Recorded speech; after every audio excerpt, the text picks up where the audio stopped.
జై శ్రీరామ్ స్వామి. స్వామి, ఈరోజు చదివిన 121వ సర్గ 56, 57 శ్లోకాల్లో స్వామి, జడత్వరహితుడవగు చిద్ఘన స్వరూపుడవే నీవు, కాన సమాధి అందునను వ్యవహారం చేయుచున్నను సర్వదా నీ వట్టి చైతన్య రూపుడవే అయి ఉండుము అన్నారు స్వామి. 57వ శ్లోకంలో కూడా కాన నీవు సమాధిస్థుడవై ఉన్నను వ్యవహరించుచున్నను స్వస్థచిత్తుడవై ఉండుము అన్నారు. ఇక్కడ సమాధిస్థుడై ఉండటానికి వ్యవహారం చేయటము అనేదానికి ఇక్కడ నీ అద్దంలో నిన్ను నువ్వు చూచుకున్నప్పటికీ నువ్వు కోరినట్లుగా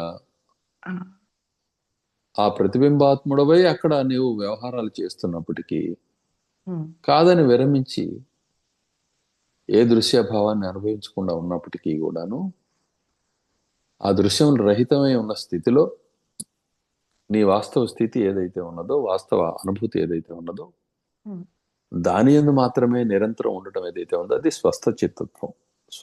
స్వస్థంగా స్వస్థుడై ఉండడం. ఇక ప్రతిబింబం ఎప్పుడు ప్రతిబింబమే కదా. అవును స్వామి. ప్రతిబింబానికి ఏదైనా కీడు కలిగితే బింబానికి ఏమన్నా కీడు కలుగుతుందా? లేదు. అంతే కదా. అద్దం పగిలిపోయింది, ప్రతిబింబం కనబడడం మానేసింది, బింబానికి ఏమవుతుంది? అది ఆ స్థితి స్పృహలో ఉండడము స్వాస్థ్యం. తన యందు తాను ఉండడం. స్వస్థ అంటే తన యందు తాను ఉండటాన్ని స్వస్థత్వము అంటారు, స్వాస్థ్యము అంటారు, తాను తానుగా ఉండటాన్ని. కాబట్టి ఇక్కడ సమాధి అనే మాట ఇవన్నీ కూడా ఈ లోకానుభవ స్థితి యందు మాట్లాడబడుతున్న మాటలు. వాస్తవానికి అన్యమే లేనప్పుడు సమాధి కాక ఏమున్నది? సమాధి ఉండటం లేకపోవడం అనే మాట కూడా ఇప్పుడు ప్రస్తుతం ఈ సంభాషణలో ఈ మాటలు అవసరం కాబట్టి అలా మాట్లాడారు అంతే. ఇది సమాధి, ఇది సమాధి రహిత స్థితి అనేది ఎక్కడ ఉన్నది? ఇంకా సమాధి అనుభవం కాని కాలంలో మాత్రమే ఉంటుంది. సమాధి అనుభవం ఒకసారి కలిగిన తర్వాత ఇంకా సమాధి విరతుడవడం అనేది ఉండదు నిజానికి. ఎందుకంటే ఎప్పుడు ఆ స్పృహ ఉన్నది కదా.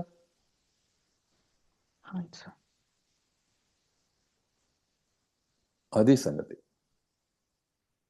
అక్షుబ్ధోవా అథవా క్షుబ్ధస్తన్మయో భవ సర్వదా. అంటే ఏదైనా నీ లోపల నువ్వు అలా అలలు పుట్టించుకున్నా పుట్టించుకోకపోయినా ఎప్పుడు కూడా నీవే కదా. కాబట్టి ఎప్పుడు హాయిగా తద్భావంలోనే ఉండు, తన్మయత్వంలోనే ఉండు. అన్యత్వాన్ని స్వీకరించవలసిన అవసరం లేదు.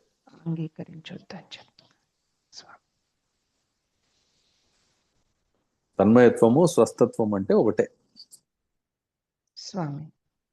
ఏ వస్తువు అయితే అస్తిత్వం కలిగి ఉన్నదో దానిని తత్ అంటాం. ఎందుకంటే నిర్దేశించబడినప్పుడు, చూపబడుతున్నప్పుడు ఏదైతే ఉన్నదో అది వస్తువు. ఏ వస్తువు అయితే ఉన్నదో దాన్ని చూపిస్తాం. అది తత్ అనే పేరుతో పిలువబడుతుంది. ఆ వాస్తవ స్పృహలో ఉండు, కేవల చైతన్యమయ స్పృహలో ఉండు అని చెబుతున్నారు. వ్యవహారం చేయకపో. ఎందుకంటే వ్యవహారం అనేది ప్రత్యేకంగా నీ నుంచి వేరుగా ఉండదు కదా. ఎప్పుడు నువ్వు మానినా మానకు చేసిన నీవే ఉన్నది అనే మాట చెప్తున్నారు అన్నమాట ఇక్కడ. కాబట్టి ఆ స్పృహ వేడమాక. కాదు ఇదేదో ఉంది అన్నావా, బాళ బేతాళం అని చెప్పాం కదా.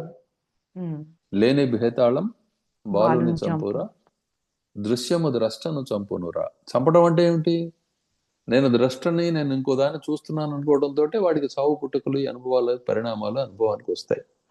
పరిణామం అంటేనే చావు పుట్టుక. ఒక స్థితి నుంచి మరొక స్థితికి వెళ్ళటం. ఒక స్థితి చస్తూ ఉంటుంది, కొత్త స్థితి పుడుతూ ఉంటుంది. ఇదే పరిణామం. అంతే కదా. పాలలో తోడు పెడతారు, తోడు పెడితే ఏమవుతుంది? పెరుగు అవుతుంది. మరి ఆ స్థితి నుంచి ఈ స్థితికి మారింది కదా. దానికి ఎంతసేపు పడుతుంది? 3 గంటలు పడుతుంది, 4 గంటలు పడుతుంది పూర్తి స్థితికి రావడానికి అని చెప్పారనుకో. ఈ 3-4 గంటల్లో అది అకస్మాత్తుగా మెరుపులాగా జరుగుతుందా, క్రమంగా జరుగుతుందా? క్రమంగా జరుగుతుంది. క్రమంగా జరిగే ప్రతి దాంట్లో ఎంత సూక్ష్మ విభాగం చేసిన కాలాన్ని అది మారుతూనే ఉన్నది. కాబట్టి నిరంతరం చావు పుట్టుకలు అనేవి పరిణామ రూపంలో ఉన్నాయన్నమాట. ఒక స్థితి నుంచి మరొక స్థితికి మారిపోతూనే ఉంది అది. నిజానికి ఏ స్థితి లేదు, ఏ స్థితి మారడం లేదు, ఉన్నదేదో ఉన్నది అంతే. దీన్ని గుర్తించగలిగినప్పుడు ఆ ఆత్మిక స్పృహలో ఉంటాడు. నేను, నీవు, కులం, మతం, వర్ణం, అదని ఇదని ఈ గందరగోళాలకి పోడు. అనుభవం కలుగుతూ ఉంటుంది. సన్మాన అవమానాలు, ఇటువంటి అనుభవాలు కలగవచ్చు.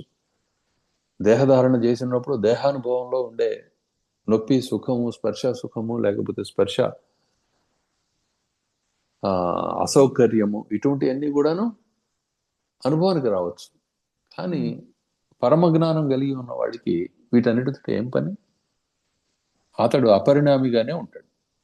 అందువల్ల ఆత్మని ఈ అనుభవ రూపంలో కాకుండా కేవల స్వరూపంలో వాటిని నిర్దేశించుకొని ఉన్నాడు. కాబట్టి అతడికి వ్యవహారం యందు కర్తృత్వము, భోక్తృత్వము ఇత్యాది ఉండవు. ఇది సంగతి. స్వామి. తర్వాత జై శ్రీరామ్ స్వామి.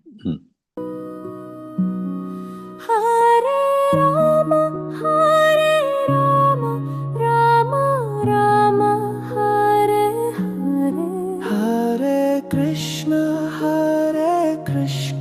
కృష్ణ కృష్ణ హరే హరే, గోకుల కృష్ణ గోవింద గోపి వల్లభ గోవింద, రాధారమణ గోవింద రాసమణీష గోవింద, గోవింద గోవింద గోవింద,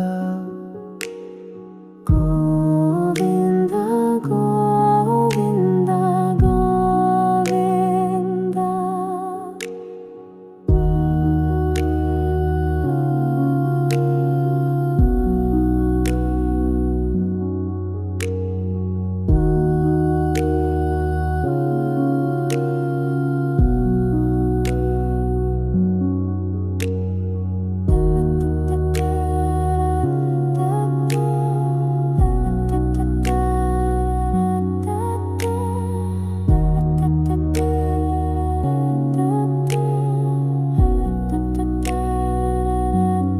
హరే రామ రామ రామ హరే హరే, హరే కృష్ణ కృష్ణ కృష్ణ హరే హరే, గోకుల కృష్ణ గోవింద గోపి వల్లభ గోవింద,